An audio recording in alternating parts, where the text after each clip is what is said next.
Hey, this is Matt once again. Welcome back to another video. This is a paid request for Manuel. Thank you so much for that.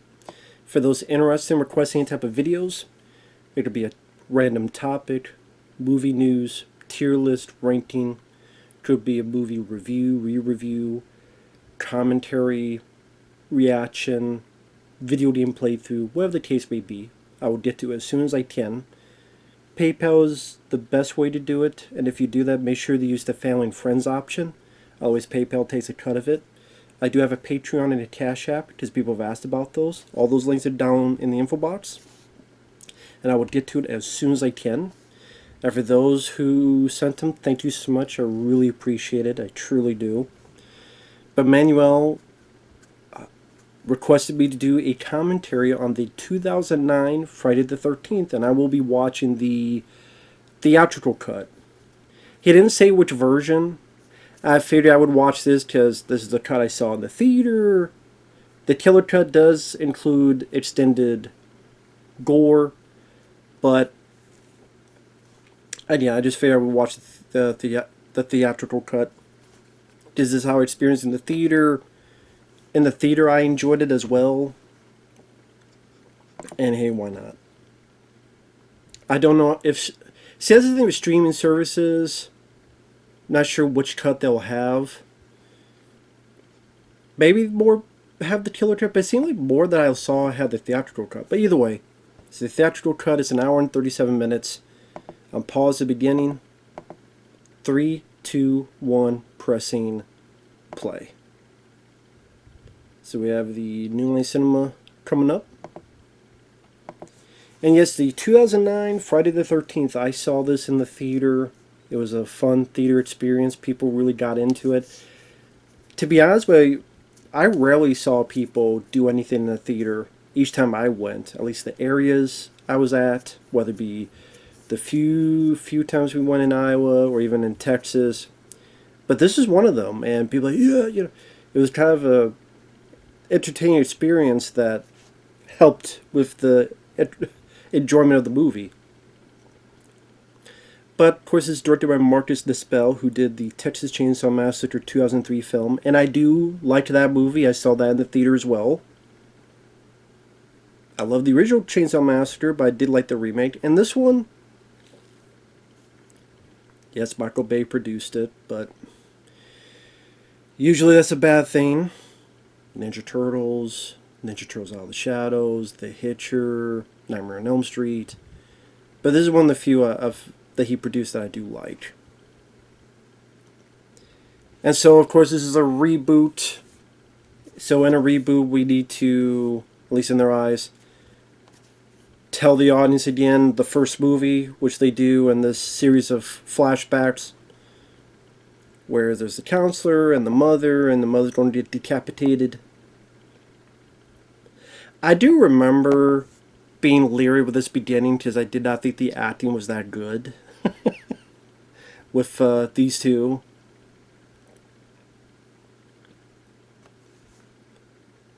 I mean, compared to Adrian Keene and Betsy Palmer,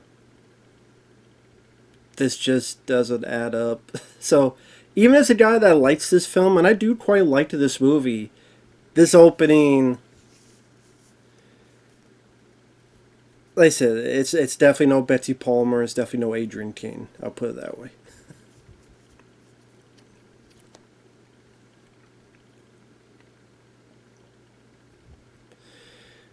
I mean, the mom seems like she's going to be razzing Whoopi Goldberg for being a nun. Now, I do think that the original Friday the 13th did a couple things better in terms of the score. Harry Manfredini's score is iconic. Steve Jablonski's score is pretty forgettable. That's one aspect I don't like, is the score. But I guess I'll get this out of the way. I actually like this more than the original Friday the 13th. I know right then and there people are like, fuck this, they're gone, goodbye. I know, you already left. But while there are flaws with this movie, I think there are flaws with the original Friday. And here's the thing with Friday the 13th franchise, the only one I truly dislike is Part 8. Jason Takes Manhattan. The other ones I can enjoy. Jason Goes to Hell is my favorite. That was the first one I saw. I enjoy it for John D. LeMay. I like the action portions of that movie. I think the director, who's very young, tried to put a bit of style into that, which I appreciate. I love Stephen Williams as the Duke. Jason Goes to Hell is my favorite. Other favorites, I love Part 7. I have the version, it's like a VHS quality version of the uncut version. That's the version I watch. Yes, I would love to have seen it cleaned up, but hey, I'll watch it regardless and enjoy it on that front. So I watched the uncut Part 7, and that version is my second favorite Friday the 13th film. And then Part 6, Jason Lives, I quite enjoy. That's my third favorite. I do quite like Part 2. Amy Steele especially was great in that. I don't mind Part 3. I do like Part 4. Part 5 is there. Part 8 I hate. I like Jason X for how goofy and silly it is, but I find quite a bit of entertainment in it. And Freddy vs. Jason was fine, but I hate that version of Jason. I hate Ken Kirshner's look as Jason, the way he walks, the clothes he wears. The characters are awful.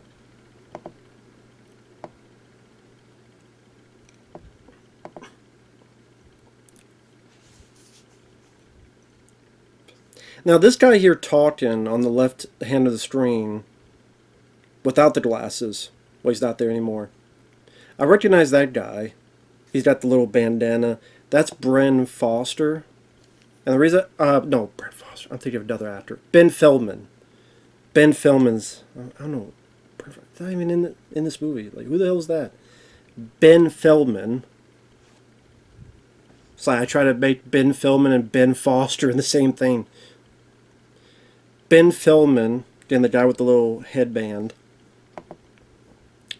He was in a film I quite enjoyed called As Above, So Below, which he did after this. I think that's a very underrated found footage movie. It's actually one of my favorite found footage films. Definitely in my top 10, maybe top 5. But As Above, So Below, he plays the second lead in that. So when I look into this, I'm like, oh wow, I forgot he was in this. Now, remember this being a pretty big preamble until the title comes up. I mean, it's a good 20-some minutes. 23, 25 minutes until... So it's like they do a mini Friday the 13th film, and then we have the sequel. Like, the first third of the movie is one Friday the 13th film, then the next hour is like the second Friday the 13th film. Not Friday the 13th Part 2, but like the I don't know how to do it, but...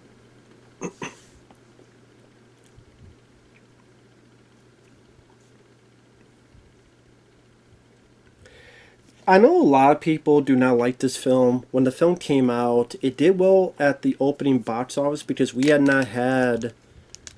I mean, Freddy vs. Jason was 2003. And then you had Jason in Space, and you had Jason Going to Hell. So just Jason hunting people in the woods... You had not had that since Part 7, The New Blood, which was 1988. So, over 20 years. So to finally have Jason back in the woods, just killing people, such drugs, simple, straightforward. I think people were obviously very intrigued by that, very interested with it. And it got a big opening weekend, but then it dived harshly the second week, and it had got a lot of bad word of mouth. A lot of people did not like the film. They thought it was lazy. They didn't like the characters in the film, which I can understand. That I don't think the characters are up to par with some of the people in like Part 4, like Crispin Glover or Amy Steele in Part 2. But to be honest, there's a lot of those films where there's a lot of characters that you don't really care about either. I mean, I was with the guys at Dead Pit. We did a tier list. And even like Part 2, Part 3, there's a lot of characters in those films are not that great either. But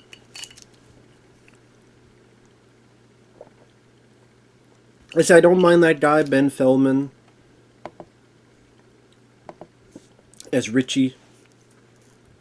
Why did Richie do Bobby Lupo? I do like Jared Padalecki, and I've only seen one episode of Supernatural. So it's not because I'm this big, hardcore Supernatural fan. I thought Jared Padalecki played a likable guy who's just looking for his sister, and I don't think he was a bad actor, and I thought he had a good, strong... I believed in what he was doing. I didn't feel he was wooden or phony or untalented. I thought he did a rather good job. I didn't mind the lady who played his sister, who's part of this opening sequence. Aaron Yu as the Asian guy Chewie. I actually didn't mind him. I kind of wished he had lived. I think that actually would have been cool if he lived. Would have been different. Would have been unique. You know, one of the comedic side characters actually lives.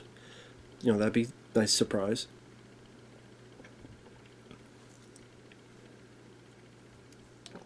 And Travis Van Winkle, I thought, played a good dickhead. Like, he's a guy that you just wanted to strangle with his damn ascot.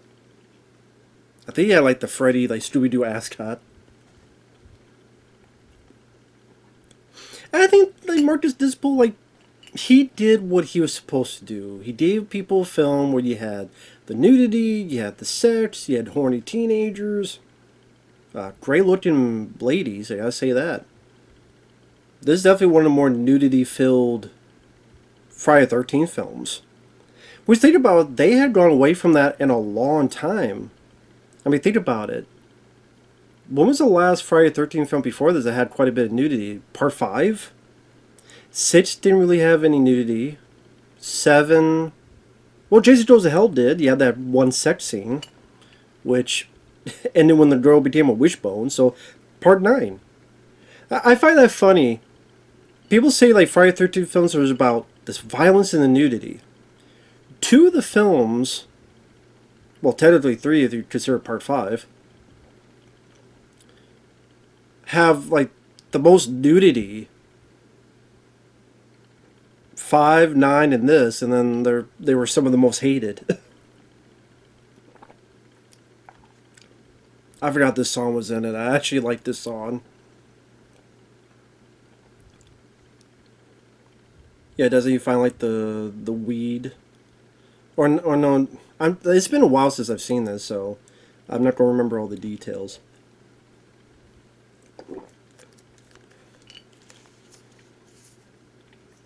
Yeah, okay, he does find weed, I was going to say. Now,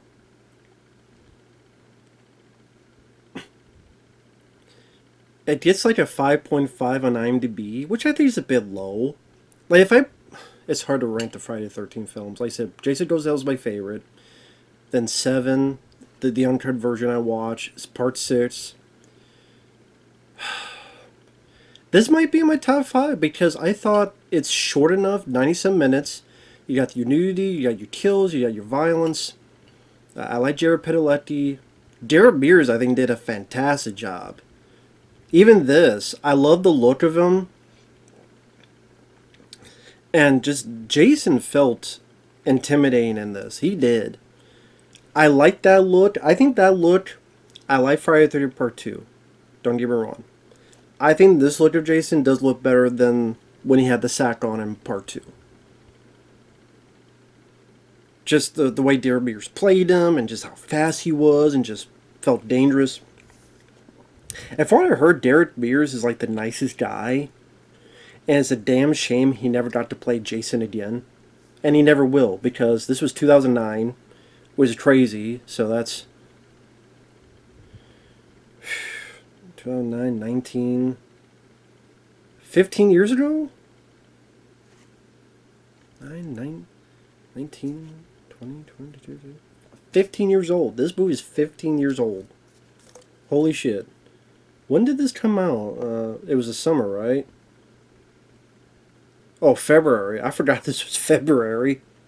So it's past the 50th anniversary. February. Which, I mean, that was a weird time to release it. Like, February? I don't even... Yeah, it was February... Well, February 13th. So, yeah, on Friday the 13th, which was February. Okay. So I guess that made sense.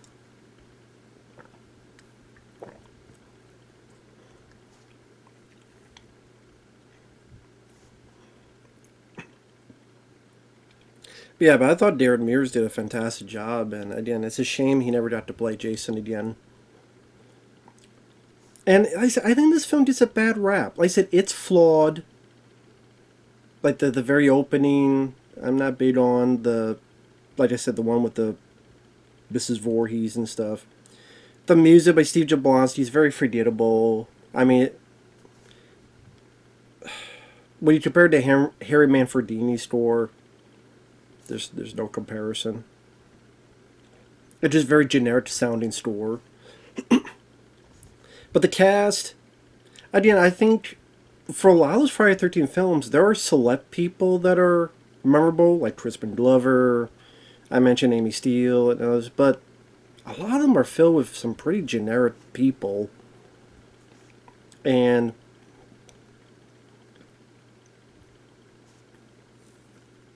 I don't think they're badly acted in the movie. They're there to serve as cannon fodder for Jason, to be fair. But like I said, I did like the lead guy, Jared Padalecki. I did like Aaron Yu. I thought it was a fun comedic character. I don't mind the lady who plays the girlfriend. I mean, well, I don't mind the girl who plays the girlfriend, but the sister character.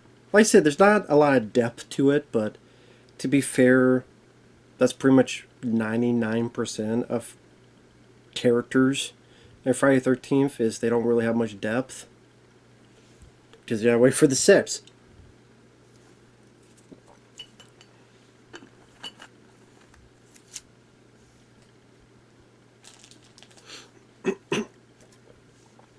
I think if you watch the killer cut, this scene is a bit longer. Like some of the death scenes are longer and the sex scene is longer. So I'm sure most people would just be watching the killer cut. So I guess in retrospect, I probably should have just done the killer cut. But again, I wanted to see the one that I saw in theaters and, you know, judge it based on what people saw in the theater. Because this version is what made people hate it, not care for it, drop down box office. Well, it still made money. I mean, it made $65 million in the U.S., which is great for a slasher film. And it cost $19 million. I don't know why it cost that much. These films don't need to. But just to be fair, I mean, they try to make films a bit more slicker, a bit more polished. That way you embellish on stuff that you don't need to embellish on.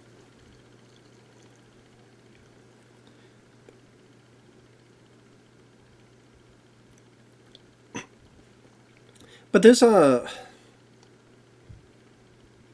definitely ways to make these type of films even cheaper than that, and as long as you get a good opening weekend, you'll make profit.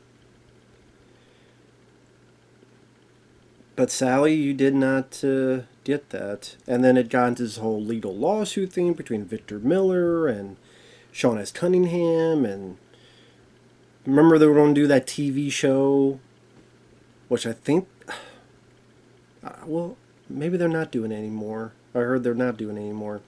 It was going to be like a prequel. I'm like, who gives a shit? This is how Mr. Voorhees was at camp. I don't care. I don't give a fuck. Why should I give a shit?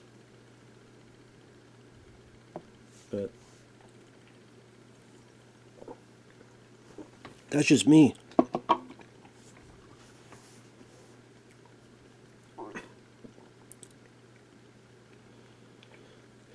But this was, I thought, comfort food. That's how I like this. It was like nice comfort food where we're rebooting the franchise in hopes of creating another 3, 4, 5, 6 movies. So we don't give you kind of the greatest hits version where we we are reintroducing Jason. We got the hockey mask, the kills. That's a cool makeup effect with the ears being cut off. I think that's a nice composition of a shot, Jason's shadow in the tent.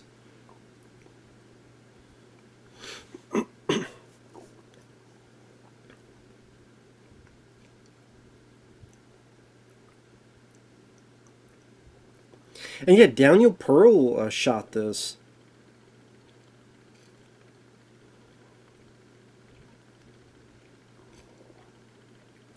I actually like the idea that Jason uses traps.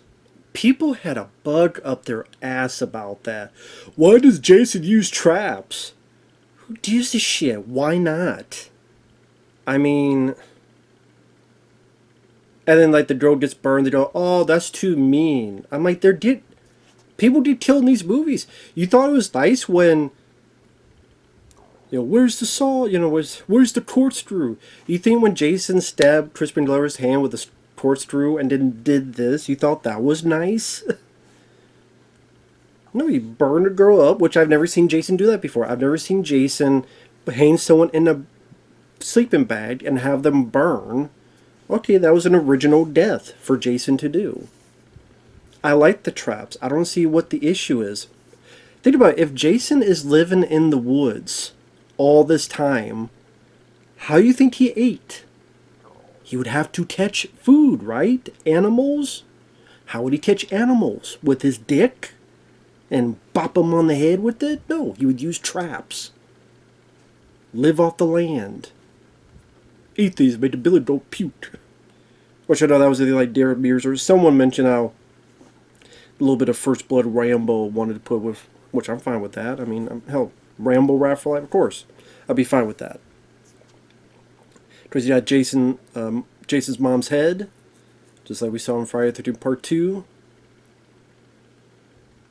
I just never understood what was so bad about the movie. Maybe some people felt that they were just meh. They were just not as impressed, and I can see that maybe. I enjoy the film more than they do, but it was okay. I can understand that. I can. Like it was harmless. Okay, perfectly understand that. Just the outright hate, like 5.5. I'm like, really? Yep, dude. Oh, there you go. Right through the foot. God, that's gotta hurt. Get off the ground. Come on, lady. Help his ass up. Ooh, right in the hand. There you go. He's not having a good day. Stop screaming. Pull his ass up.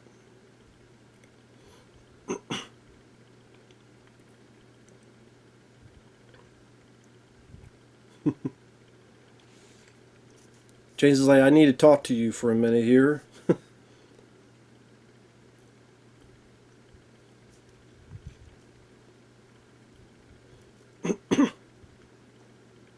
I mean, whether you think they succeeded or not, and most people think they did not succeed, it did try to make Jason scary again. But, which I think Derek Mears, they did the best they could with trying to showcase that. Which it's hard to do that. It's hard to make these characters scary again. It is, because we've seen them too many times. Video games, memorabilia of all sorts. You become friends with the monster. You know, back in the day, you had Freddy dolls, you had all this stuff. When you're used to that so many times, it just becomes... You become desensitized. You become desensitized to it. Oh, this is where we're going to get the machete to the head. And yeah, Danielle Pearl was the cinematographer who worked on, I think, the original Texas Chainsaw Massacre. Then he did the remake, and that's because he worked with the director Marcus Nispel. Then he got to do this. Oh, shit. Ooh. I think that's a cool looking shot there. The machete right in his head. 23 minutes in, Friday the 13th. I'm like, pretty nice way to open. You have a good machete kill. Someone getting burned in a sleeping bag, so it's like a bit of a different kill. Pretty scary looking Jason. Bravo to Derek Mears. Probably my second favorite Jason after Kane Hodder, honestly. I wish he got to do more of these movies. That would have been nice. And I would not have minded a sequel to this. But, again, they looked at the box office and they thought, man, they were just disappointed at the drop-off. This guy here, Travis Van Winkle, he plays a good douchebag as Trent. He does play a very good douchebag. I think he worked very well. Now, he got this because he was in the 2007 Transformers movie directed by Michael Bay. I think he played a douchebag. His character might have been Trent in that too. I think the last name's different, but I think he was called Trent in that movie.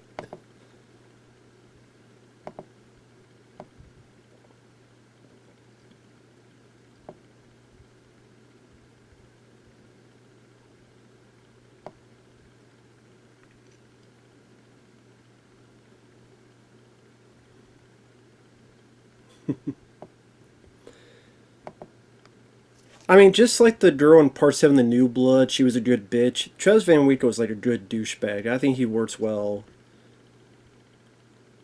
And in Jared Padalecki, I thought he was likable. He was easy to root for. He had a goal, looking for his sister, kind of like the guy in, was it Part 4, The New Blood? Part 4, The New Blood, what the fuck? Part 4, The Final Chapter, where the one guy, he was looking for his sister, which I think was a character in Part 2. Yeah, Part 4, the Final Chapter. He plays such a dick.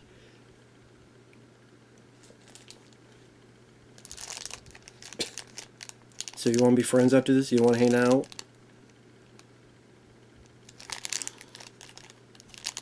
Again, I don't know what's so bad about Jared Padalecki's performance. I mean, and again, I've never seen Supernatural. And it was kind of interesting, though, that those two actors, they did their own slasher films at the same time. Because the other guy, Jensen Ackles, he did My Bloody Valentine. And then this guy did Friday the 13th. It makes me wonder... I don't want to say that was done on purpose, but that'd be like the question I would ask those two guys. It's like, you know, you guys did two slash films at the same time, so did you see each other's, and which do you think did better? I like My Bloody Valentine as well. I'd probably say I like this one more, but I think most would say they like the My Bloody Valentine remake more. But I think with that one, it's just like the 3D. It's hard for me to watch that kind of stuff at home. And I just, to be honest, both had sequel bait endings.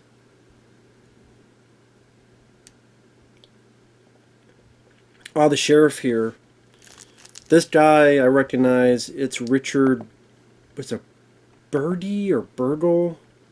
Richard Bird or Richard Birdie. He did a TV show called The Sentinel, the last couple seasons, where he was a guy who had these enhanced senses. Enhanced sight, enhanced hearing, enhanced this and that, and then he would, you know, help people and save the day, episode by episode. But it's called The Sentinel. So I did remember liking him in that. I haven't seen that show in forever, man. I don't even know if that had a DVD. Maybe if it did, it was the first. I don't know.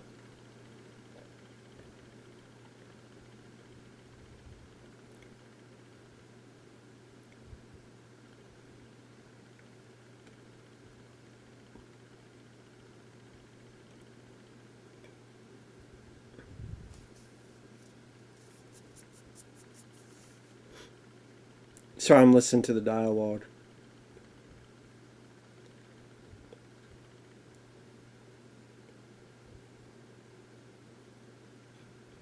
Why do you care, dude? Let him look. What, you Brian Denny from First Blood? Don't arrest him for vagrancy? In Jerkwar, USA?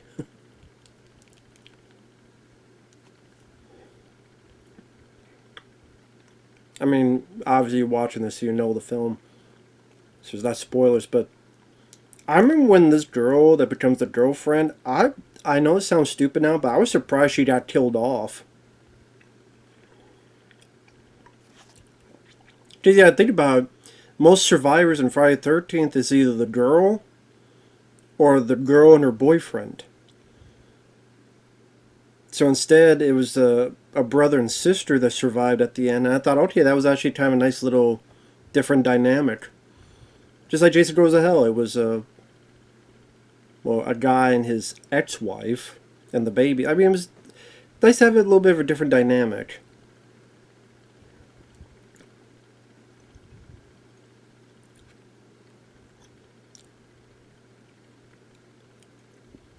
Now this guy, like the wannabe Matthew McConaughey, it's a cool looking place, I gotta say. I'm jealous of them. I'd be here too.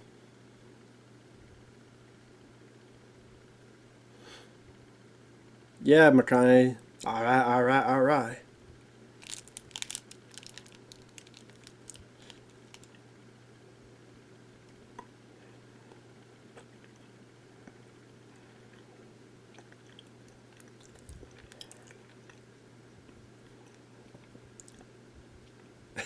Of course.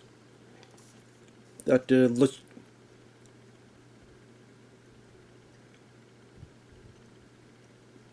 Got a bond unique enough to be his own damn little suitcase. I don't think it's a bad looking movie either. It's definitely very slickly, like the color scheme, the look of the film.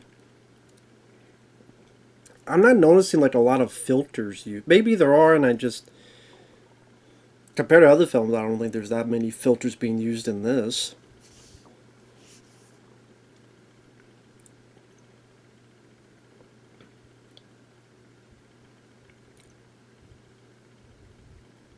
Tip and nothing, but you can't come in.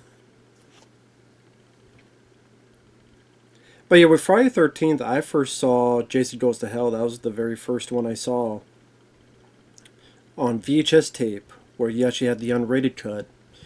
And I went, wow, it's crazy, gory, and violent, and there's, again, the big graphic sex scene. And I loved, like, it was like The Hidden, and I liked The Hidden, and I liked that movie. It was a better sequel to The Hidden than fucking The Hidden 2. So then after that,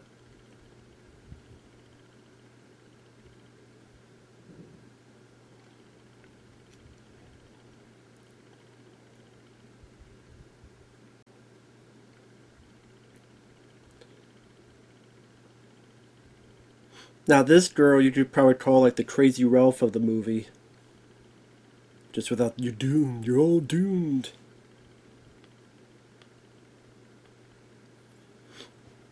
I mean, to me, it has like the classic trappings of a slasher film. Again, you got your brain dead, horny teenagers.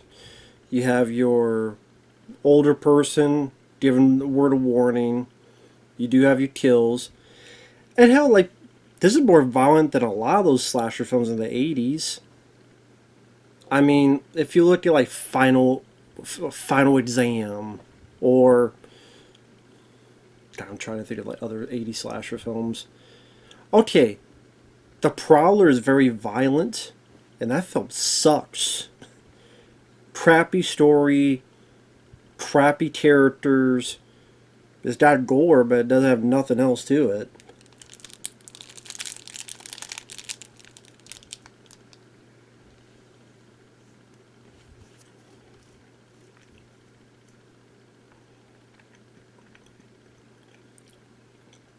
So I guess he doesn't wear an ascot, but he seems like the type of asshole that would wear an ascot.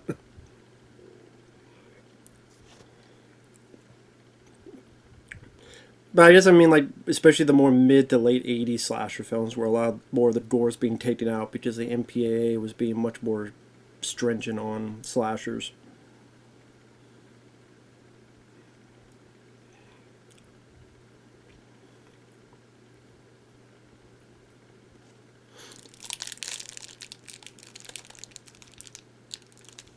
Oh, be careful, Jared. This guy don't want to steal a pig.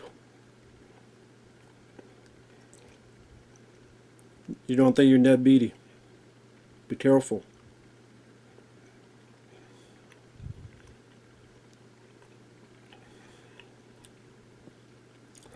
Well, that hood's definitely going to be used for something later.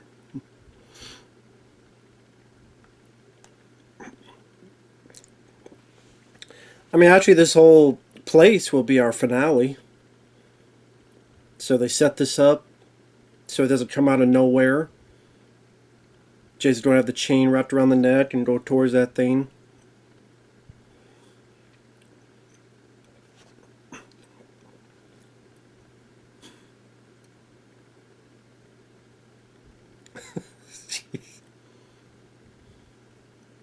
What a redneck dick. This close to your start-up a whoop-ass machine, boy.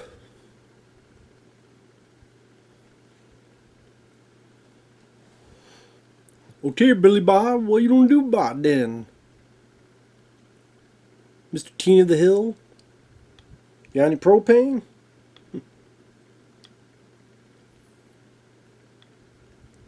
You seen a shower?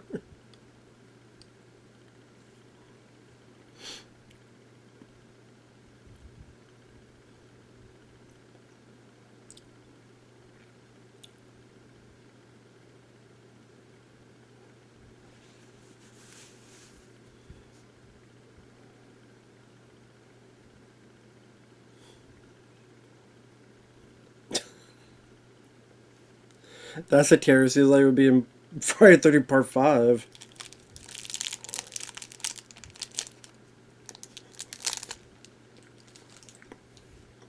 That's what it seemed like to me.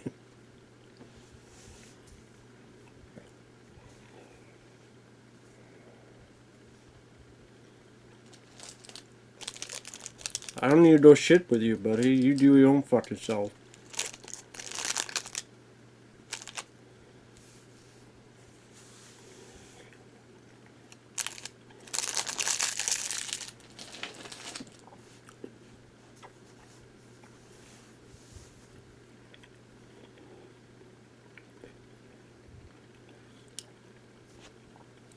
But yeah,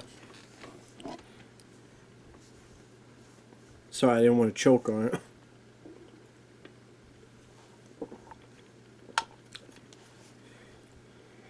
So we're definitely going to drive your boat.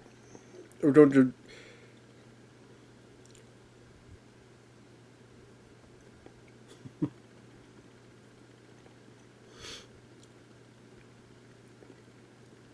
means you're a slut.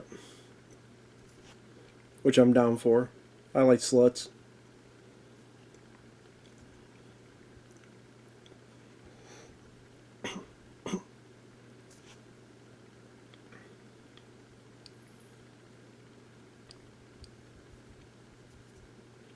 Try to read it what the hell his t-shirt says. But yeah, I thought, her acting was fine.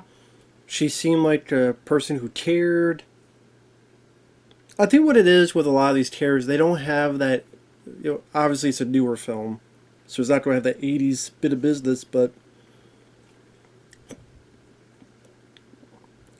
they don't have what they call like the 80s maybe goofy charm personality of those kind of eccentric characters. Watching Part 5 showcased quite a bit of like Ethel and Junior in Part 5 and some other people.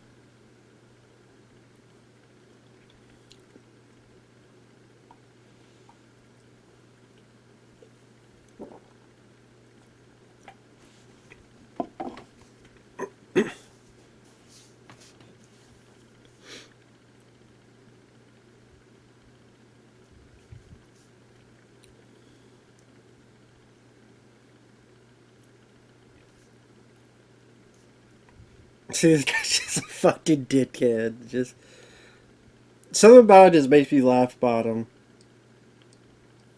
Especially since he gets one of the more violent deaths, and he deserves it when he's riding on the back of that damn tow truck. You're going to ride some supernatural dick. Shut up.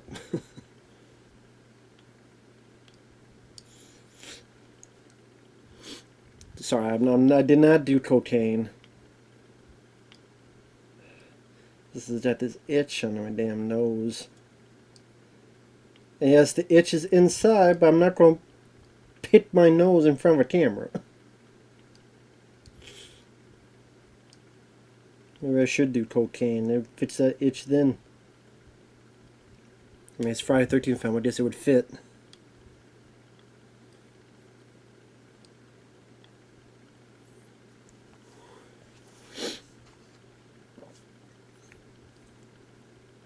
I mean, we already have less than an hour left in the movie, so...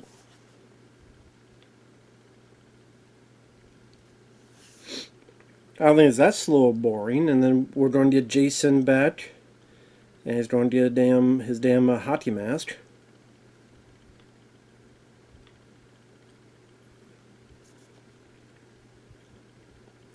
So like I said, with Friday the 13th films, I like... pretty much most of them, other than Part 8, Jason Takes Manhattan. I think that film sucks. It just... so many things that doesn't make sense. And I know it's, you just say that for a lot of Friday the 13th films, but even then, it's like...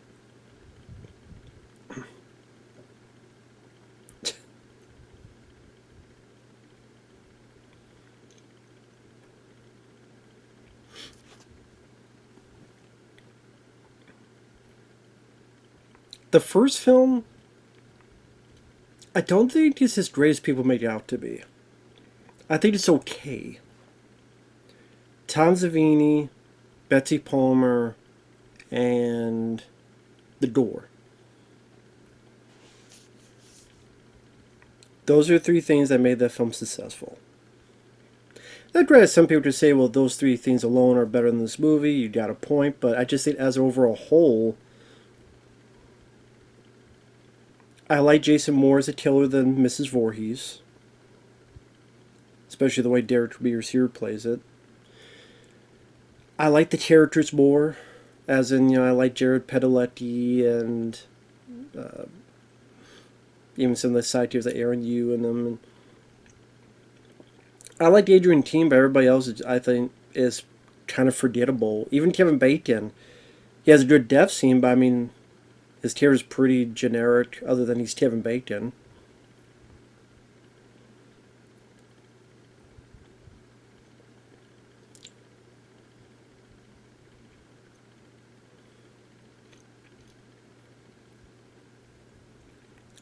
Derek Mears is a big-ass guy, man.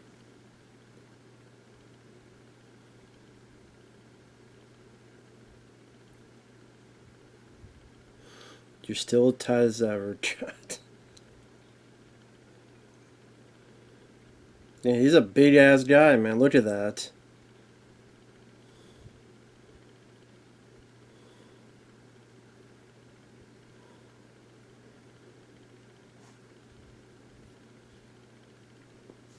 Nice throw slit there, done practically. Didn't see any CGI stuff in that.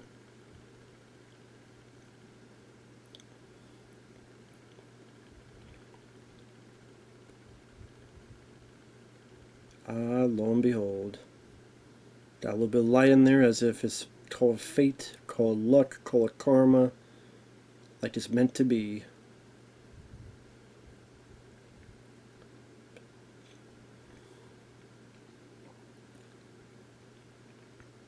Looking good. Looking real good. Now, granted, his clothes is similar to what Ken Kirshner would wear in Freddy vs. Jason. I do think Derek Mears does wear it a bit better. And just the way he moves and how fast he is, and just how...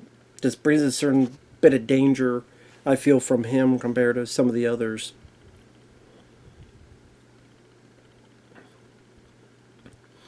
And like the writers of the film, they wrote Favors of Jason. You could tell they were unhappy with some aspects. So they want you. I could tell they wanted to take this seriously. I thought with respect, and people may think I'm crazy, but I do think they put a level of respect to Friday the 13th with this movie. I don't find anything insulting. Like Nightmare on Elm Street remake, I did find insulting, with literally copying direct scenes from the first movie. To I hated the performance by Jackie Earl Haley. What are you screaming for? I haven't got you yet. Yeah. To the dead-eyed, dead-air, dead, brain-dead lead performance of that actress. I don't know what the hell she was on. I know she's supposed to be tired later on, but from the get-go, she... that goddamn potato head.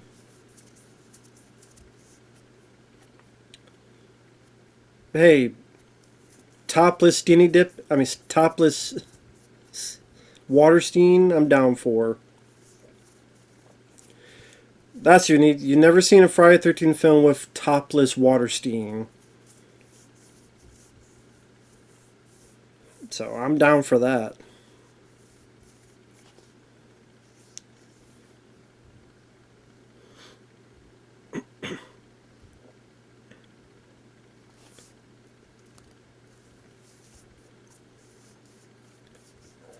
They're playing beer pong.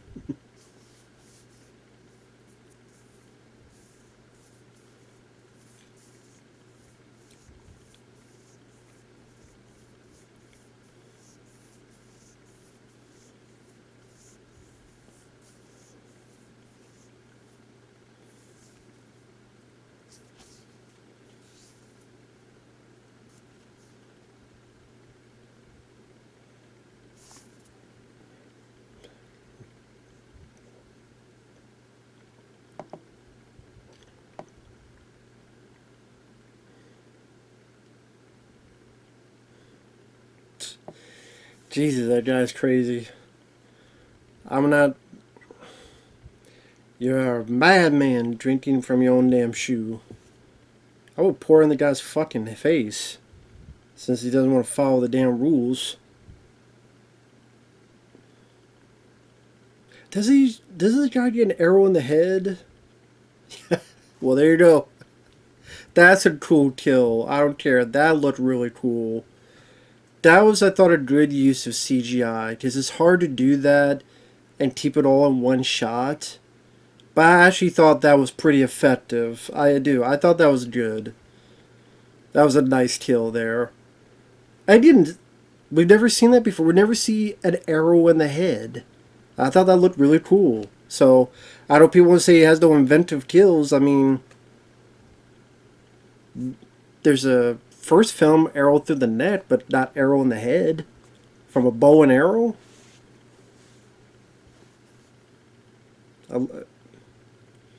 Did Jason ever shoot a bow and arrow before?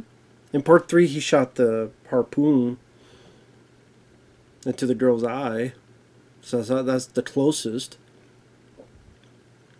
But the fact I didn't cut and then turn, I thought, again, that was CGI well used.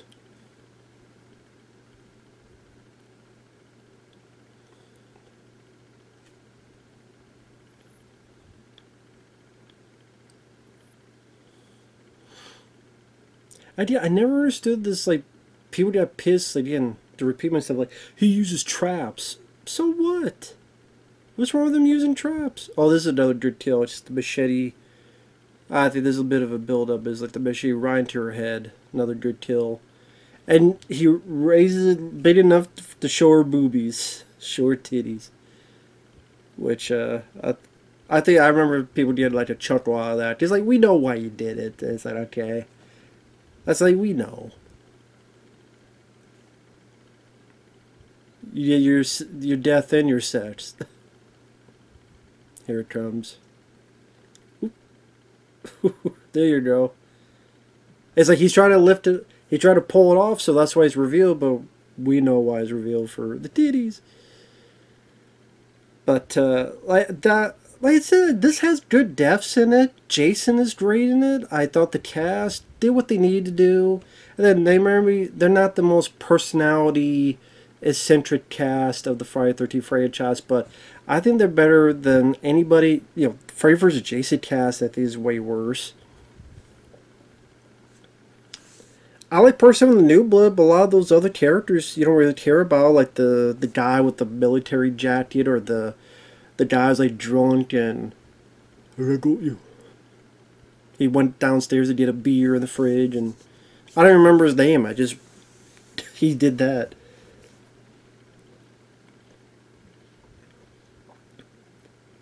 The two people that went outside, and one got the nice cleaved face, and I only know them because of the kills and the uncut version. The guy that gets his head turned to a damn like that, crushed, which looks cool in the uncut version I have.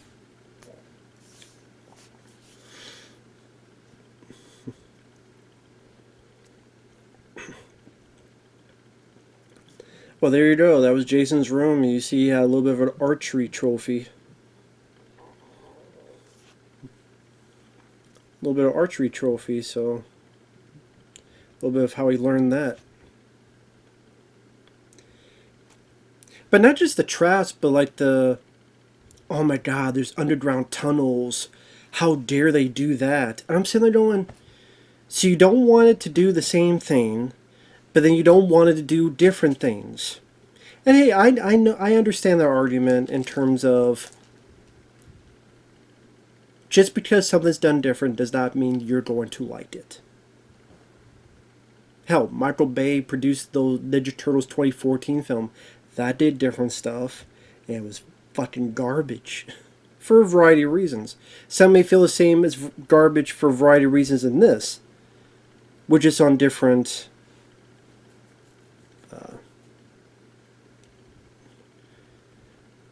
different ends of the court on that one.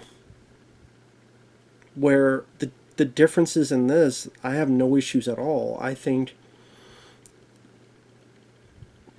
it's fine that he has a hideout. He kind of had that shack in Friday the 13th Part 2 where that cop found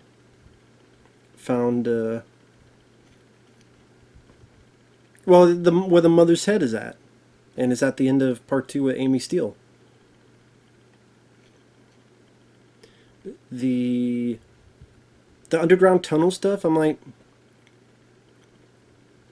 is it really that unbelievable that in the middle of the woods there can't be underground tunnels somewhere? Why is that hard to believe? Like, I do love this, but he's pissed off. Like, he knows he heard something, so just in case. Oh, they moved. So, it does show this Jason's a bit smarter. Like I said, definitely more intense.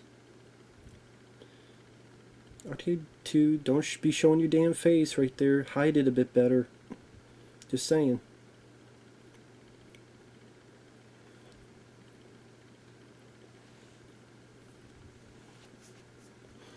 I said I never understood the hate for it. Someone will have to explain why they hate the underground tunnel and the trap stuff so much. So you're fine with Jason. He puts up these things with the bodies, like at the end of Part 4 where Crispin Glover's in front of the door. I guess, to be fair, so people can't get out. But there's like other ways he'll prop victims. You have no problems with that?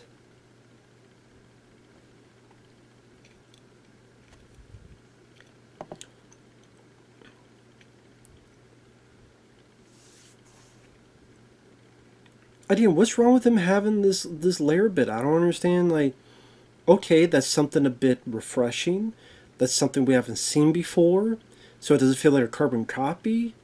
And then this whole bit here where the reason Jason keeps her is granted to a much more lengthy extent, but similar to the ending of Part 2.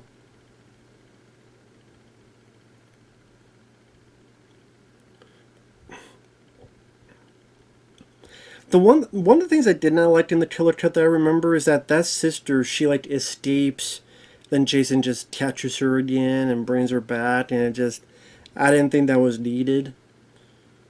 If there was a killer cut that just added the section door back, then I'd be fine with it. But again, her escaping coming back, I just didn't think it was needed.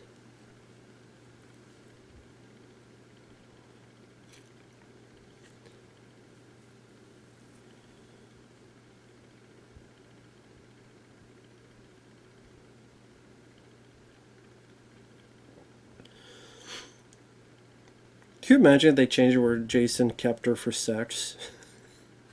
I mean, that's not the case here. You do a little P. Diddy business. You gotta go get some baby oil. Maybe 1,000 of them. But, but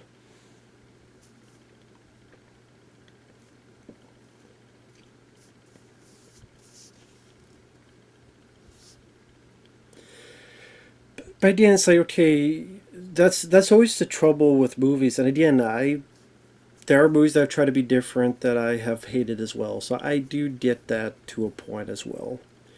But there'll always be the trouble where you make a new sequel, or you do a remake or a reboot. What do you keep similar? What do you do differently? If you do it too much the same, people will go, it's derivative, it's the same old, it's lazy. I think Alien Romulus did that. That was one of the many things I hate about that movie. You stole lines, get away from her, you bitch. You stole like this scene and this scene and this scene and this scene.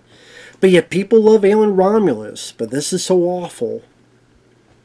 Explain why Alien Romulus is so good, but this film is so awful. And yet this did more different stuff than Alien Romulus did. Hey, what do I know?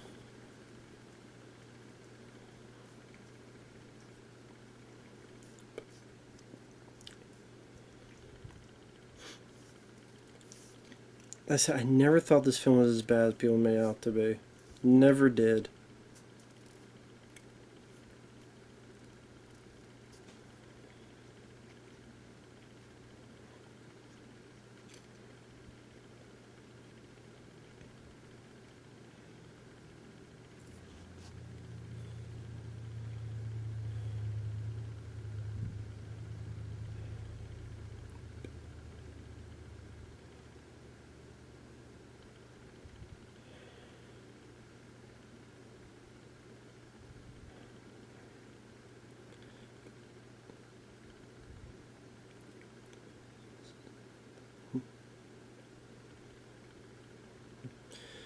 So because of the necklace, and I guess maybe a somewhat resemblance of his mom. Well, that's bullshit to believe. Well, again, how does Jason believe that Amy steals the mom just by putting on a damn sweater? Now, granted, that was for a short amount of time, but he only stepped out because he saw the head. Who knows how long he would have believed if he didn't see the damn decapitated head. So, I'm just saying, like, yeah, I could play about that movie too if that's the case. Again, he only found out because he saw the decapitated head behind Amy Steele. Otherwise, he could have believed him. Even when she's raising the damn thing to Jason. He's like, okay, you're raising the machete to me. That's fine.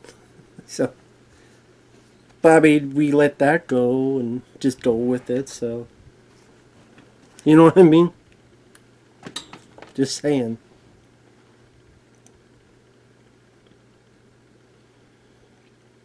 Well, we'll find some March of the Penguins then if you want to fuck a penguin. Well, I know he said he has a better shot fucking a penguin than her. Well, go find some Mr. Poppers.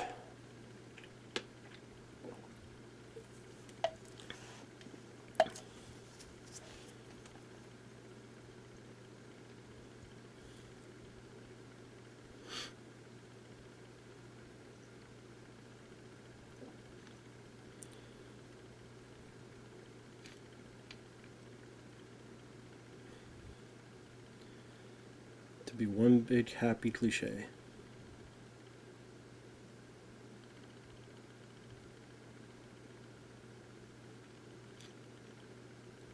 Blow and swallow. That's a good idea.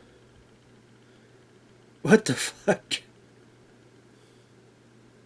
Burned his damn lip.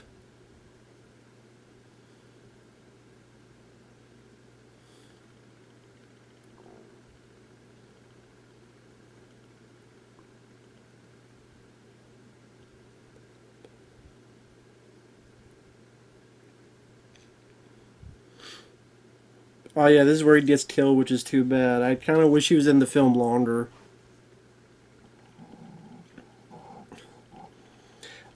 I don't know why. I always just liked this guy, Aaron Yu. I don't know what it is. Just something about him, his character, just his energy, his goofballness. Just I always liked it. Maybe I like the actor. He plays Shia LaBeouf's buddy in Disturbia, which at first you think he gets killed, but he doesn't. So he was the character Ronnie in Disturbia. He has a tiny bit in Nightmare on Elm Street remake. He's like on a, I think he was on a computer screen. Let's see. Later he would be in films like Demonic. Oh, he was in Money Monster with George Clooney? Okay. I like that movie. Killing Gunther. Better to forget about that movie. Wish Dragon 2021. I think I saw that film. He did an episode of Criminal Minds in 2024, which I did not even know that show was still on. How long has this show been on? 17 seasons. That's crazy. Shows like that, they're just on forever. Renewed for an 18th season. Jesus. Holy shit.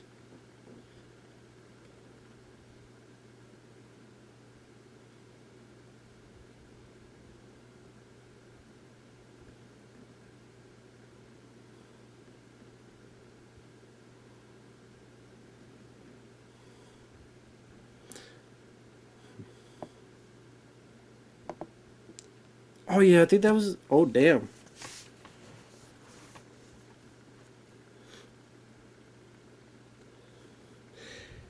No disrespect to Debbie Sue Voorhees in Part 5, but this probably has the best titties in a Friday the 13th film. And, well, I mean, you say hers is the best, but this definitely has, like, the most. The beginning, the Waterstein, this here. God damn.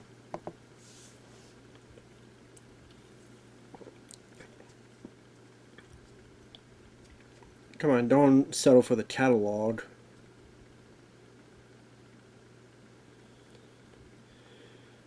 But I guess it's not National Geographic. At least do a more private room. Don't do it right out there.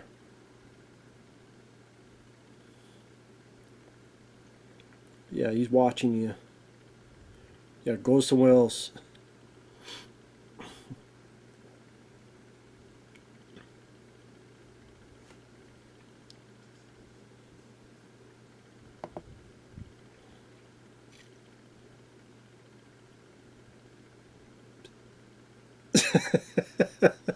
I don't know why that makes me laugh. Are you fucking with me because I'm high? I just got done smoking. Don't be fucking...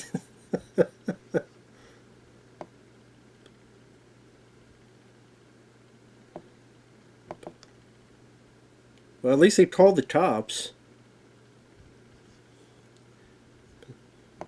Also, how refreshing is that too? When you think of Friday the 13th films, think of the formula. Most of them, no one knows what the hell is going on until like the last 10 minutes or so, where one or two characters realize what's going on, and then they find the dead bodies, they're chased, confrontation with Jason, sequel bad ending or not, rinse and repeat. I mean, Jason Goes to Hell was very different. One of the reasons I like that film. And this, you have these two here, those two, and then the other guy. Yeah, there's 5 people here that don't realize now what's going on.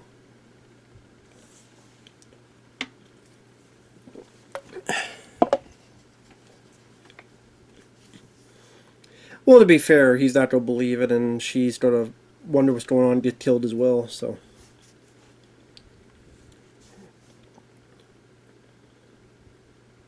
Like, I see little things they try to do a little bit different while still retaining a feel Friday 13th that I can appreciate.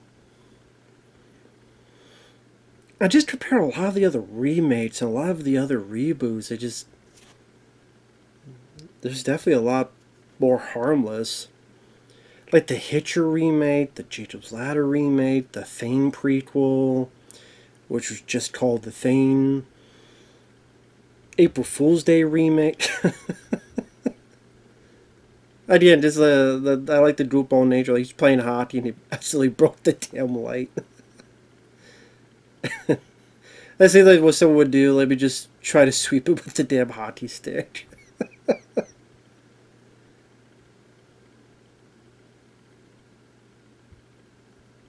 Nice reveal there. And it just shows just how tall and intimidating he is.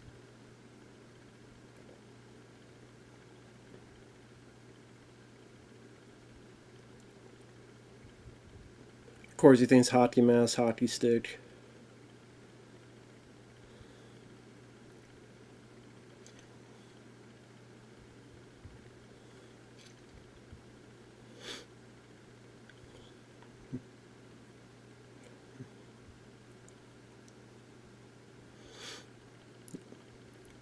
Yeah, I think in the killer cut this is longer as well.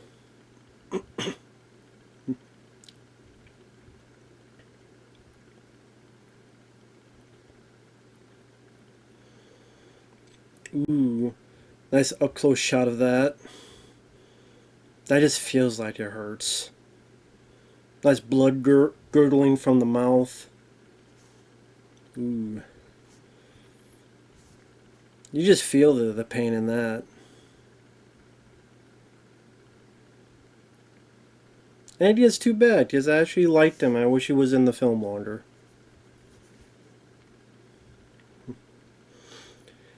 See, it didn't feel like they just did the same kill over and over and over again.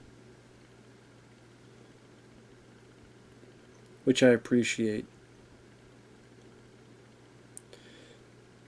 And then damn, he has more of them beautiful titties. I don't give a shit what this is. This is a fun slasher movie. I liked the film. And I like it. That's the thing. This is more of that fun slasher I got than the first Friday 13th. The first Friday 13th, I don't mind. It's okay. But the fact that they tried to do a murder mystery, which was bullshit because it wasn't fair, because you couldn't even tell who the killer was until the last 7 minutes where the killer finally arrives, because it's the first time we see the character.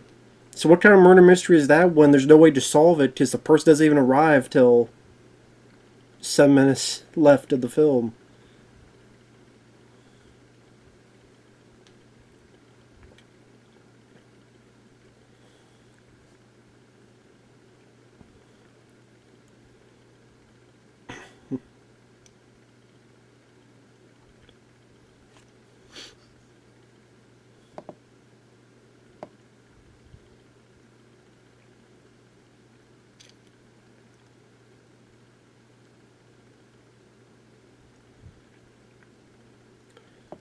I mean, it's a valiant effort. The guy wants to look for his friend, but it ain't gonna work. I just noticed, like, he's got the damn frying pan as like a shield on his arm. I don't know why I kind of like that. Well, he is high, so to be fair, so. Yeah, he he's Captain America with a shield. What are you doing? I kind of like that though.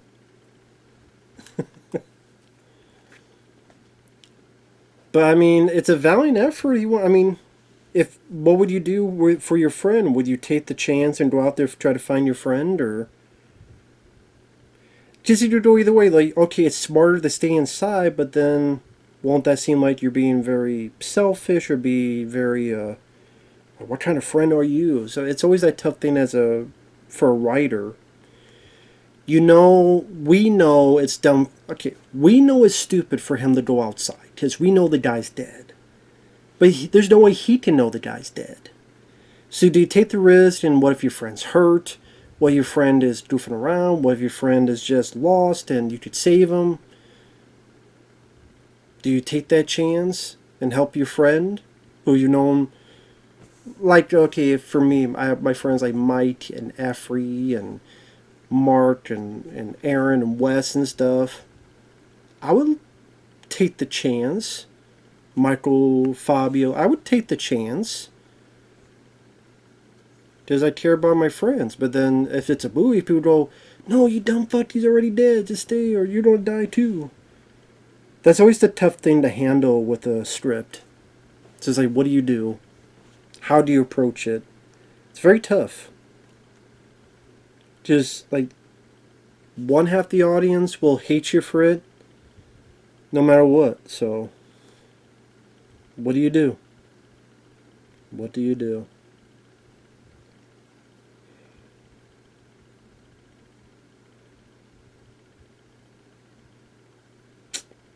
There you go.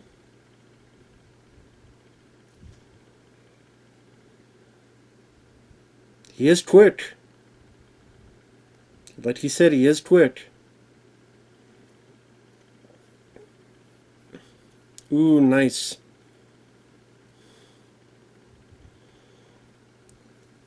I like that he fights back and he runs. Just sadly, he runs to a trap. No, was it the axe? Yep. This is a hell of a throw, though. See, I've never seen Jason do this, and this is like, ooh, right in the back. Now, he's used an axe before, like, even Mrs. Voorhees, you know, to the woman in the head, or even Part 7 of the New Blood, with the bitch axe to the head. But not like this big, and like Jason has thrown stuff, like in Part 4 when he threw the thing and almost hit the woman near the head. Oh, it was a Part 3. It was Part 3. Part 3 where Jason like threw like the hammer or something and went right by Dana Kimball's head. But I thought that was really cool, like the double-sided axe. That just a really cool looking throw he did. And of course, you know, to lead people out there to kill. To kill.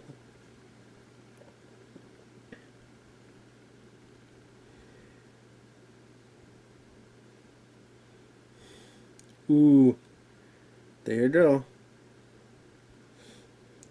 Oh, he definitely shut up late. He's shutting up forever. I thought that was cool. That was a cool death too. Turn around, finish the job, comes out the other side. And it looks like some good practical. It's not overwhelmingly CGI with every kill. And I appreciate that. Like, you tell they try to do as much practical as they could.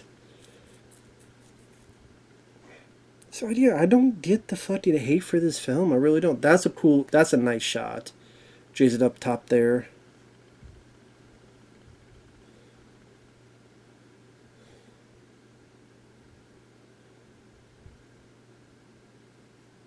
What, lady?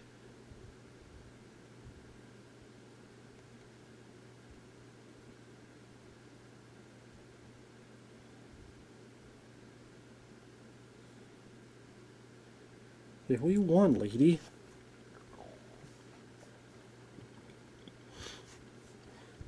And damn, we got 25 minutes left, including the end credits, and now people know what's going on. They're waiting for the cops. That's why they're staying. Okay, like, they went back to get to the people. They called the cops, so they're waiting for the cops, so they're staying inside, because if you go outside, he could be out there and try to kill you. So it made somewhat sense as to why they're staying. We called the cops. We're waiting for them to come.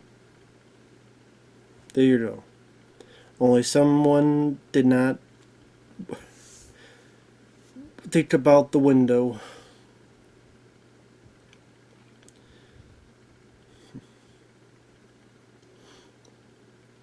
Jason's going to say how he's a fan of Psycho. I remember that shower scene.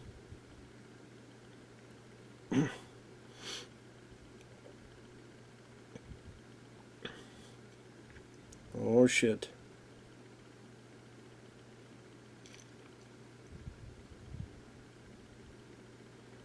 I forget how he kills her. Ah, bit of Silent Night, Deadly Night 2. I mean, 1. Granted, the one in Silent Night, Deadly Night was definitely more vicious, much more makeup effects used. The woman being impaled by the antlers. So I would give that, like, Silent Night, Deadly Night did that a bit better. Still a nice kill. The killer cut, I wonder, that might have been extended in the killer cut. Might have been, I don't know. Yeah, that might.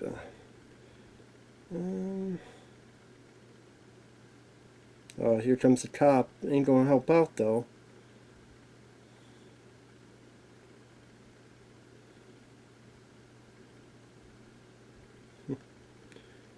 Bet he wishes he was the sentinel here. Would have avoided getting killed.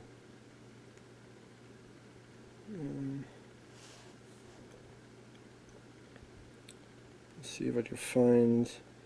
Does moviecensorship.com, they do a good job showcasing the differences.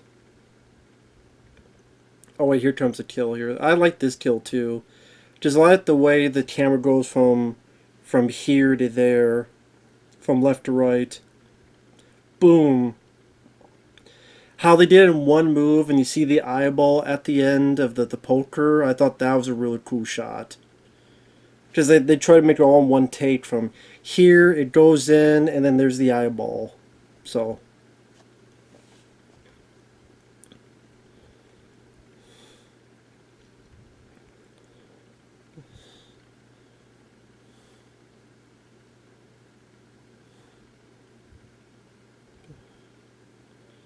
Stop wasting your bullets. But, I mean, he's the douchebag, so it makes sense he would waste the bullets.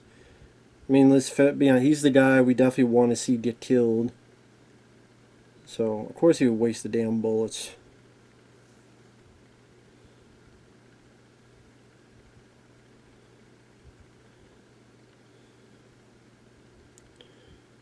No, Sally, I don't think the antler scene is extended. That's too bad.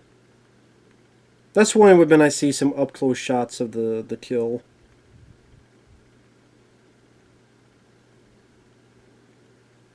I don't know, this guy Trent, he definitely has a more brutal kill in the killer cut with the tow truck. Which is fitting since Jared's such a piece of shit.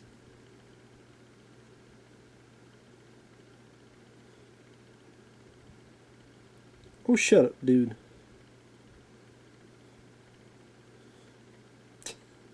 Nice. There he is screaming like a bitch and eat.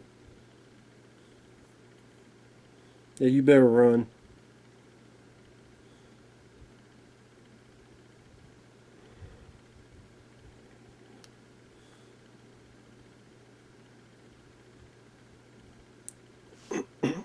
Yeah, I'm sure Jason's like, I gotta get this sucker first. I definitely gotta get this guy first.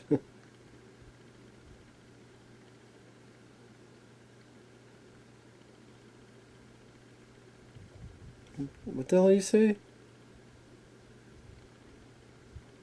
Oh yeah. What the fuck are you done? That's what he said. Like the douchebag he is, he would talk like that.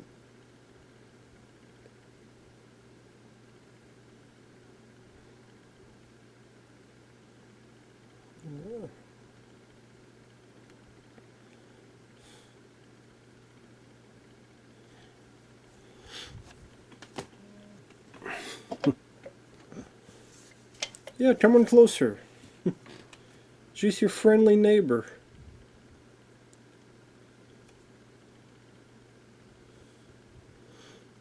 Hey, it's Jason. He just wants to give you a hand. He needs to ask you a question. He wants to ask you what you want in your coffin. What do you want etched in your tombstone? Yes, it's true. This man has no dick. Oh, even I forgot that it wasn't Jason driving. There you go. Even I forgot that. Ooh, there you go. Yeah, that was a bit longer because he, like, I think he lifted the guy up. I think what happened, he stabbed him and then he like lifted him up and made him suffer, then stabbed him in. But it's still like, I've never seen a death where someone gets impaled onto a damn tow truck and the tow truck drives away. If I have, then it hasn't been that often. So again, that's another cool inventive death. So I don't get it, like, I don't get it. People say all you need for Friday the 13th is kills and nudity. This has both. Plus, it's not badly filmed. Like, it's not badly made in terms of, like, you know, schizophrenic editing, or they made it 2.5 hours long that didn't need to be, or they add something crazy like this. What was it? Texas Chainsaw Massacre 4 with the damn Illuminati group, whatever the hell, and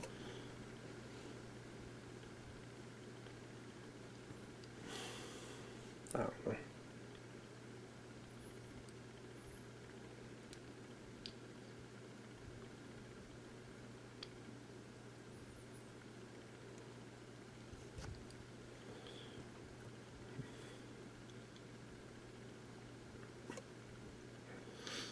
Again, that was so.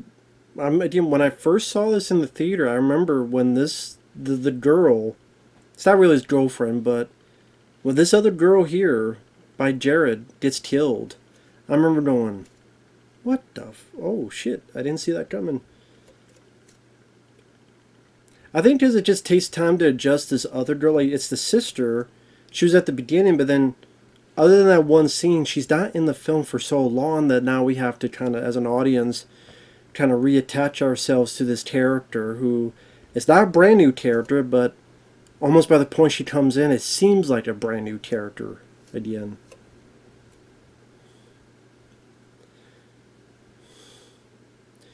I guess I kind of get why they're not calling, because she thinks it's Jason, and then they don't want Jason to hear them. So, of course, they're both being quiet. I mean, the underground tunnel system, I don't mind. I mean, whether it be a mining, I mean, look like a mining system, which there's plenty of places in the woods you can find that kind of stuff. That make it seem like it's goddamn science fiction, the way people like play it up. How dare they? Why not? I mean, make it different for whatever. Make it different enough.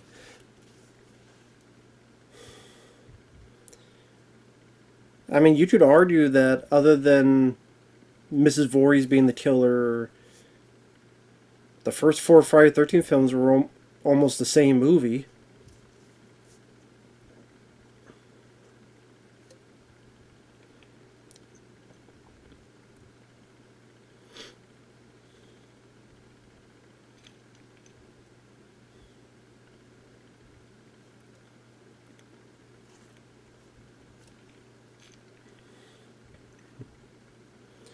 Yeah, hurry, yeah, hurry, yeah, go faster, man, yeah, go faster. Stop dawdling. Stop fucking staying there for 30 seconds and doing it, come on. Yeah, go faster, gotta go faster.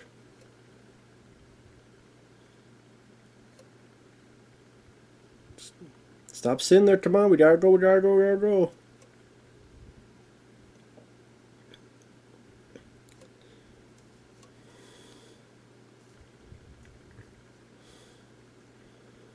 I could do a little bit less shaky cam though. I know they're in the tunnel and probably hard to have like a, I don't know. I just don't like it when it's like this. I'll deal with it. There's a lot of movies I love that do that as well. It's just not my favorite. But I'll deal with it.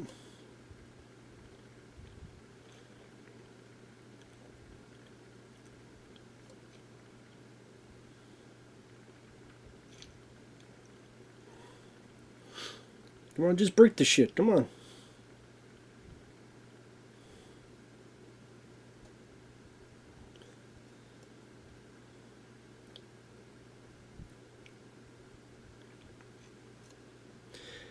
That right there I remember being surprised by. I did not expect that at all. And she was a nice person. She believed in him. And I just remember going, whoa. I don't know. Just something about that just surprised me. And I really did surprised by character's death, but. And now becomes a brother and sister story. You have the character from the first 30 minutes of the film, then you have the character from the rest of the film now put together. So I kind of like the way the writers made that put together. It may seem at least a little bit different from the other films. And then we only got like 13 minutes. This went by fast. Why do people hate this film that much now that I'm watching it again? Oh, it's uncreative kills. What the fuck are you talking about? Like, each kill is different. Some of them I've never seen before, like an arrow to the head, and the way the axe stuff was done. And if you want like crazy gore, there's Hatchet, but they make it a good film.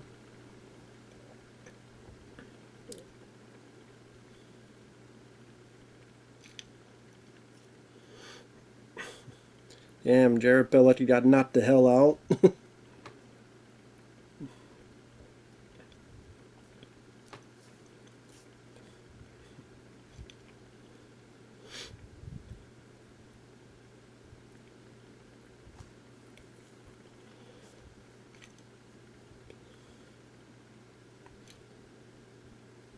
I'm wondering how this damn bus got here in the first place.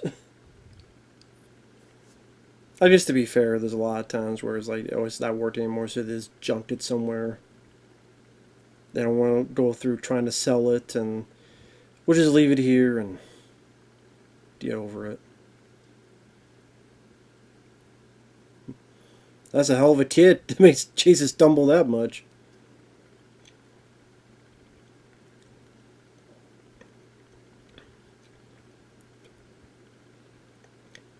Goddamn it, lady, stop kicking me.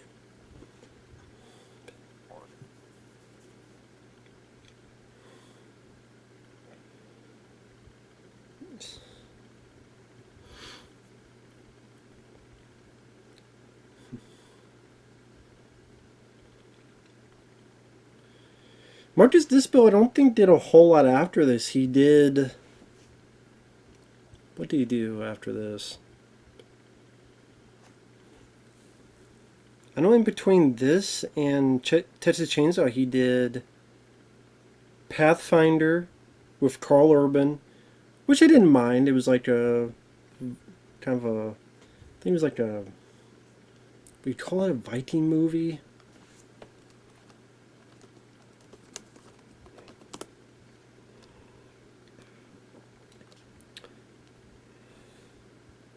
Oh yeah, he did Conan the Barbarian. Well, yeah, that kind of made you seem like they don't exist.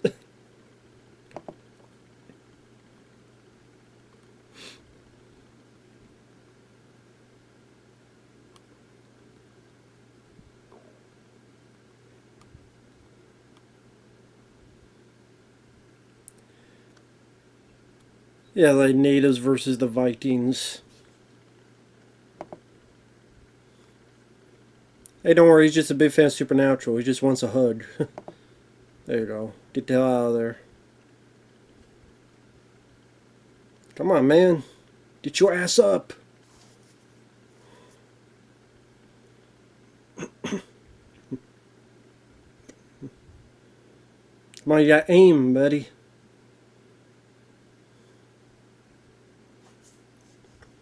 Duck. There you go.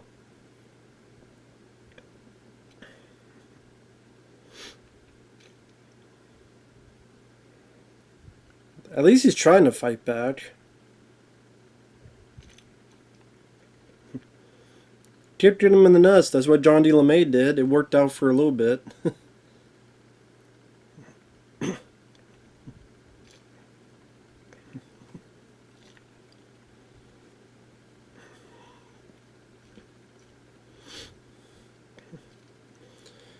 I was going to say, you don't help your brother out?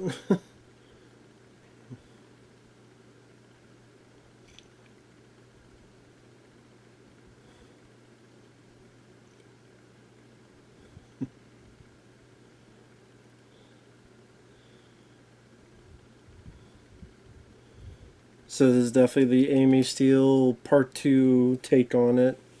Instead of the vest is the medallion, how you want to put it. There we go, right on the back. A little bit of the chains, trying to remind me a bit of Part 6, Jason Lives, with the chains.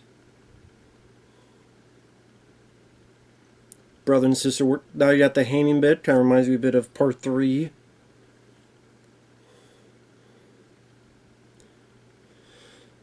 I guess this stuff, like, it doesn't bother me, because like Alien Romulus, I would complain much more about Woodrun. Because this felt like it's part of the scene, and it just reminds me of just, there's been so many Friday 13ths, and with Jason, there's only so many times you try to kill the guy. With Alien, I don't know, it just seems a bit, that bit different ball game for that.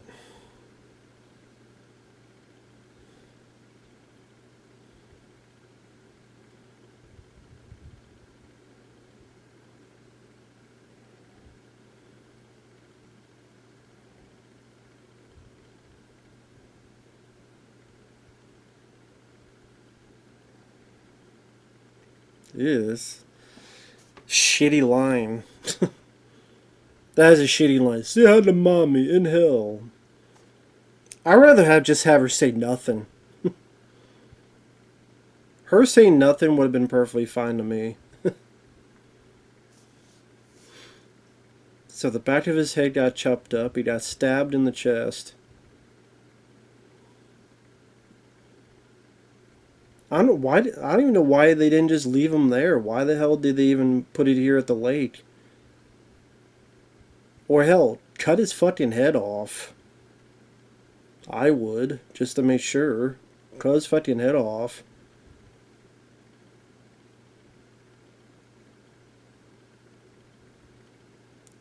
So then this ending here, you'd either be A, is like the ending of the first film, where it's a dream, a nightmare, or B, it really does happen. And I think they did that on purpose, where if they did a sequel, they would not be sure on whether these two would return.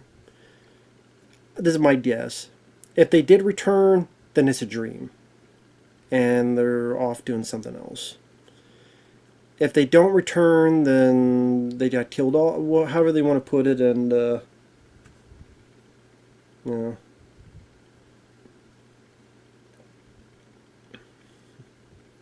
Even here, again, you could chalk it up to she had a nightmare, or Jason really did that.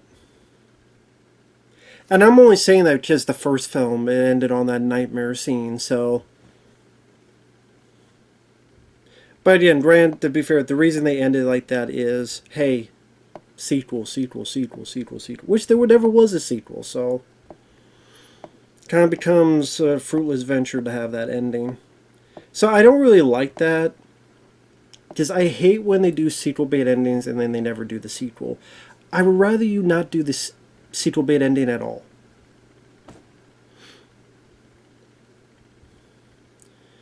Like Freddy taking the mask at the end of Jason Goes to Hell. It's a nice little nod. That works for me. So I'm not big on that ending, like I said, because there's no sequels. So it's like, great. But yeah, with that said, that was an easy watch. That was a fun movie. It's a fun part of the franchise. Does it have flaws? Sure. The characters, again, they don't have that eccentric quality that some of the characters have in the franchise. Although, let's be honest, there's a lot of characters in the franchise that are just absolutely forgettable dreck. The cast in Part 8, other than the guy who's the boxer, Julius, the rest of them forgettable.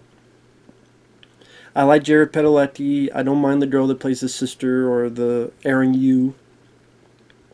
Trez Van Winkle plays a good douchebag, just like the girl in Part 7, the New Blood, played a good bitch. Some nice nudity in there. I like the kills. There's enough of them to be satisfying, and they didn't feel like they were doing the same thing over and over again. I like the practical effects. I love Derek Mears as Jason. I think he was fast. He was intimidating. I could really feel the danger from that character. The stuff it added, I don't think harmed anything. Him setting up traps, him being a little bit more clever. I don't see the issue with that. I really don't. The music is pretty lame and forgettable. It's very generic. I don't think there's a single human being who ever said, I need to go back and listen to the score for Friday 13th, 2009. There's not a single one. Especially when you compare it to Harry Manfredini, there's no question about it. So that's the weakness. The very, very beginning with the Mrs. Voorhees, I thought those were two weak actresses at the very beginning.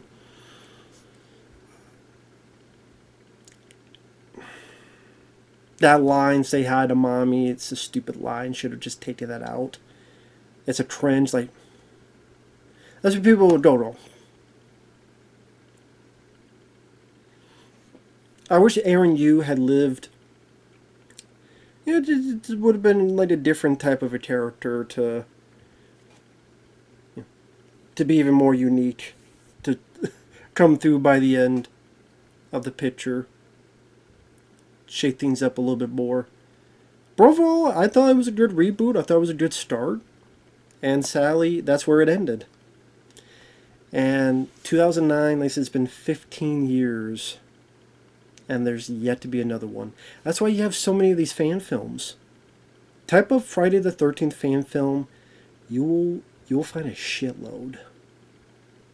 Never Hike Alone, which had 2 sequels. You had